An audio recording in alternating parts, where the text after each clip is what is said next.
Subject: Staff Sergeant Power. Species: human. Description: mammalian humanoid, no tail. 6'2", 1.87 meter average height. 185 pounds, 84 kilogram average weight. 170-year life expectancy. Ship: not available. Location: Sol. We've left warp. Welcome to Sol, gents, Sergeant Hansen said. Jesus H. Christ, what the hell are those things?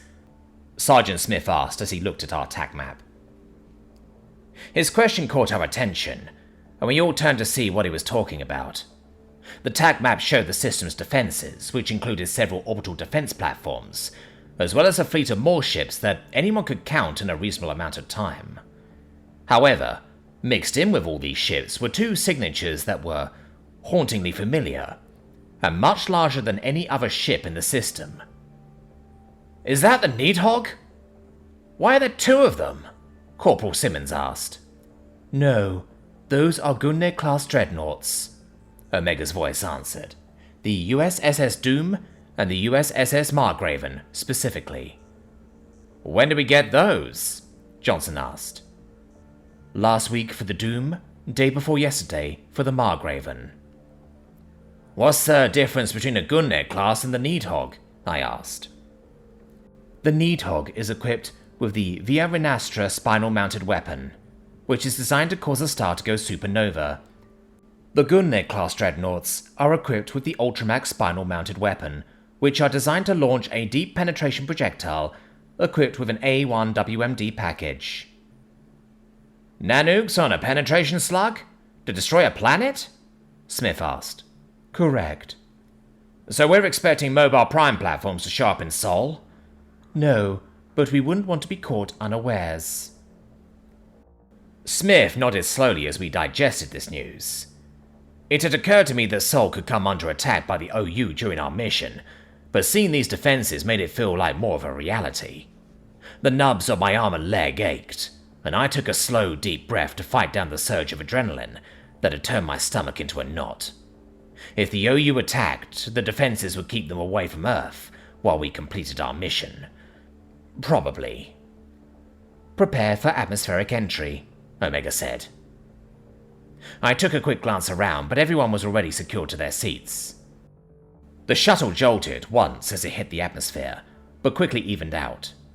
It was much less turbulence than I was expecting, but I attributed that to the quality of the shuttle itself. Cheaper shuttles had the bare minimum in inertia dampeners and artificial gravity, but this shuttle was designed to mimic a high-end civilian shuttle.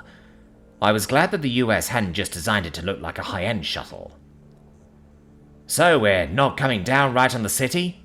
Johnson asked, watching our descent on the TAC map.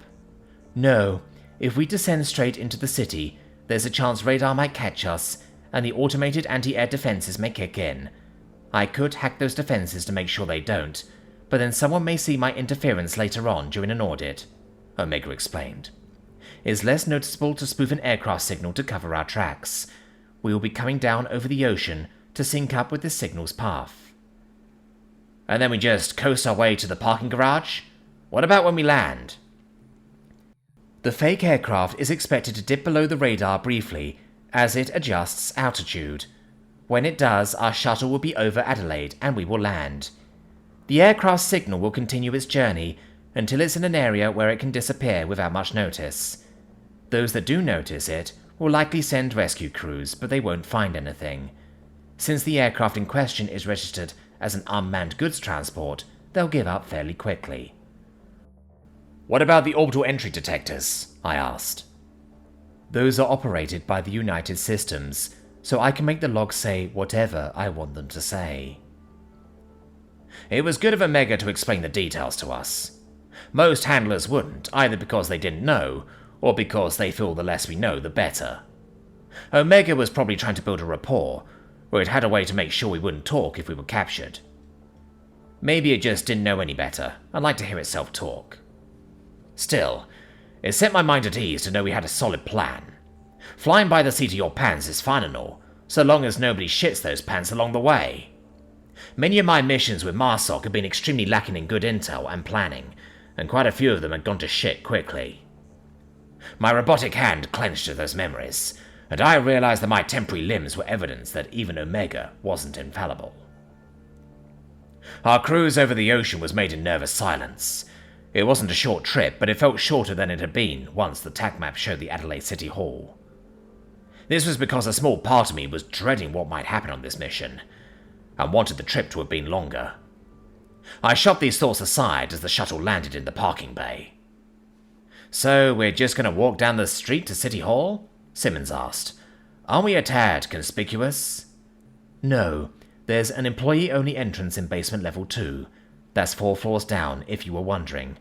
The elevator can't handle your armor's weight, so I hope you like stairs," Omega said, as the shuttle's hatch opened. "Out you go." An objective marker popped up on our HUD. Johnson was nearest to the hatch and took point, followed by Hansen, myself, Simmons, and then Smith. When we were sure the parking lot that was serving as our LZ was clear, we lowered our weapons and continued onto the stairs. The stairwell itself was also clear, and we began to descend. "I don't like how much the R9 weighs," Johnson muttered. "Me neither," Simmons said. "I feel like these stairs are creaking." "They're made of concrete," I pointed out. "That's what I mean, Staff Sergeant. Concrete shouldn't creak." "Stow it. Creaking or not, they're holding just fine." "Aye, aye, Staff Sergeant," Simmons said, as he reached a sign that said B2.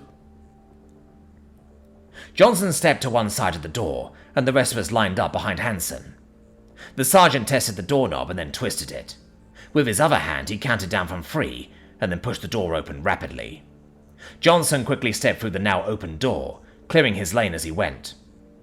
Hansen quickly recovered his weapon and followed, with the rest of us trailing behind him. The level was clear, and we began to make our way toward the objective marker.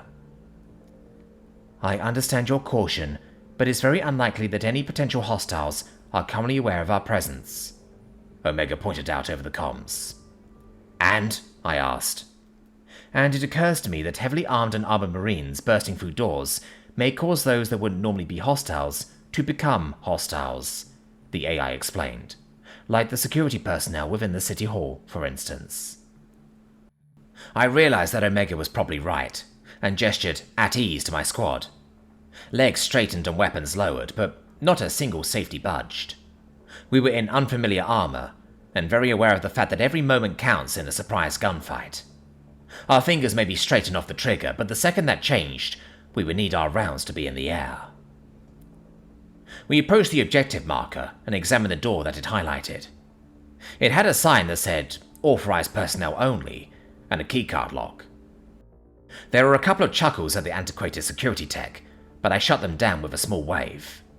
We took up a much more casual stack, and Johnson reached for the doorknob.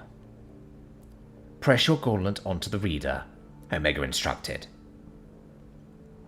Johnson's hand paused, and then changed its course to the keycard reader. A green light flashed, and we were treated to the sound of a heavy lock disengaging. Johnson opened the door, and we marched in after him. The hallway was long and lit with fluorescent bulbs. It reminded me of the hospital that I'd seen my family in. The walk through the hallway was uneventful, and a security guard was waiting at the end of it. He stood quickly as we came into view. He said, resting his hand on his sidearm.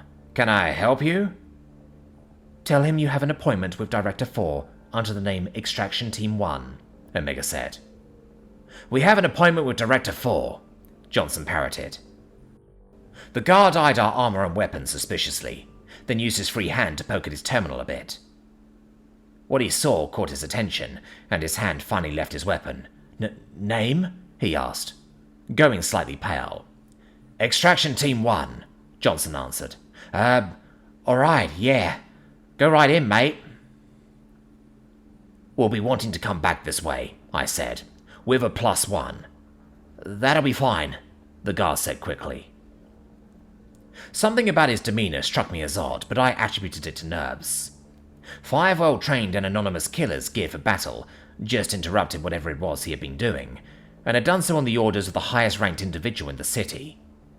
Actually, probably the highest-ranking individual on the planet. A new objective marker, titled D4, appeared in our HUDs, and it directed us upward. We found the stairwell and began making our way up. These stairs weren't concrete, but they were well made, so they barely buckled under our weight. Simmons expressed his unhappiness via quiet groans all the way up. "Unauthorized communication detected," Omega informed us as we exited the stairway. "Looks like the guard was a plant. Hurry." We ran the rest of the way to the objective marker, and as we approached, the door it was highlighting opened. An individual wearing the same armor we had on exited the room, looking around until they saw us. They ran down the hallway toward us. "Director 4, I presume," I said as they approached. "Correct. Omega told me what's going on. Let's go," the director said. 42 armed individuals are currently in the building. 26 are on the way to block the hallway we entered through, Omega explained. "Should be able to blast our way through." Smith shouldered his weapon. "They are equipped with Guardian suits. It's unclear where they got them." "Probably from an unguarded armory, all thanks to the evacuation," I sighed. "Well, isn't this fucking grand? If they're smart, they'll collapse the hallway so that even if we defeat their ambush, we'll still have to go through the front doors. When are armies going to learn to take their fucking toys with them when they exfil?" "Should we just cut to the chase and plow for the front?" Johnson asked. "The hostiles will reach the hallway before you do. Regardless of what may be waiting outside, going through the front is the only option," Omega said. "The cameras out front aren't mobile, so I can only see the steps. They're currently clear for what it's worth." "Is there a back door?" I asked. "No. The back door of this building is the employee entrance that you entered through." "Windows?" "The ones big enough for you to fit through are too high off the ground to reach." "What about the bunker?" Director 4 asked. "Haul up and wait for rescue?" I asked. "I bet it ain't that simple." "It's not. It would take at least 2 weeks to get Marsoc reinforcements to our location. Even if I went with regular grunts, it would take days," Omega explained. "If the hostiles have access to an armory, they'll have access to the materials required to get through the bunker's door.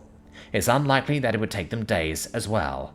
On the other hand, you could simply blow past the 16 hostiles guarding the front doors." "Okay, front door it is. Let's move out," I said. We reformed our line and Director 4 took position behind Simmons and I. Johnson led the way down the stairs to the first floor, and we followed Omega's new objective marker to the front entrance of the City Hall. We heard shouts and screams along the way, but no gunfire. Looks like the building security didn't put up a fight. "Watch for hostages," I ordered. Green lights indicated acknowledgement as we lined up for a breach and clear of the entrance. Hansen was much less careful with the door this time, and Johnson moved in through the door's shattered remains very quickly. Johnson's rifle began firing as Hansen followed him. I was right on Hansen's tail and caught a bullet to the shoulder for my troubles. My shield indicator dropped by roughly 10%, which isn't a good sign. I sighted in on the one who shot me while still tailing Hansen, and noted that he was using a C-21A before I fired 3 quick shots into his head. The can didn't pop until the 3rd shot, which warned me that they had shields. Shit! "Move it!" I ordered. We traded fire with the hostiles as we quickly traversed the entrance. We quickly abandoned marksmanship and went with accuracy by volume in the hopes of suppressing the enemy. The tactic worked well enough that we were able to cross the room, and Johnson shoulder-checked the door. The heavy wood shattered, and we made our exit. My helmet tinted as the sun met it, and I checked our vitals. Johnson had lost half his shields, but they were already regenerating rapidly. Everyone else had taken a hit or two, but was otherwise fine. "Stop right there!" a voice rang out. "We don't want to kill you, but we will if you don't stop." In the street were several vehicles, one of which was a GU-62B armoured personnel carrier, its twin 50 cal turrets pointed directly at us. Around these vehicles were several armed men and women, only some of which were wearing Guardian suits. A quick count told me that there were 29 guns pointed at us, including the turrets of the APC. Johnson paused, and the rest of us followed suit. There's no way we're making it a whole block with these guys firing at us as we go. A man wearing old-fashioned woodland camouflage was holding a bullhorn and standing on top of the APC. I sighted in on him and set my exterior speakers to maximum volume. "Sure, you might kill us, but we'll be taking most of you down with us," I replied. "Well, we don't want that," the man said. "Look, mate, we just want the director. They're the key to getting us off this rock." "Not getting a read on facial recognition," Omega informed him. "They must be the undocs that I was worried about." "How do you figure?" I asked the man on the APC. "No better hostage than a member of the famed council of the directorate, right?" the man countered. "Figure we can negotiate a nice little ride in exchange for their safety." "That's not how it works," Director 4 interrupted. "Directors are expendable. Why do you think I'm still here?" "And I'm just supposed to take your word on that?" The man gestured broadly. "Gotta call bullshit, mate. For all we know, you're still here because you got some shady business to take care of. If it's all the bloody same to you, we'd rather double check. If you're right, then we'll just let you go. If you're wrong, then we get out of here." "I hate to be that guy, but how the hell are we supposed to trust you when you're pointing guns at us?" I asked. "We've got another problem," Omega said. "Well, the fact that we ain't shooting these guns is a pretty big The man was cut off by extremely loud sirens blasting through the air. It took me a second to recognize them as air raid sirens. The undocs crouched behind their various cover and began to look at the sky. Since they weren't shooting at us, I risked a look at the sky as well. I stared at the streaks of red and white hurtling toward the ground, and wondered what they could be.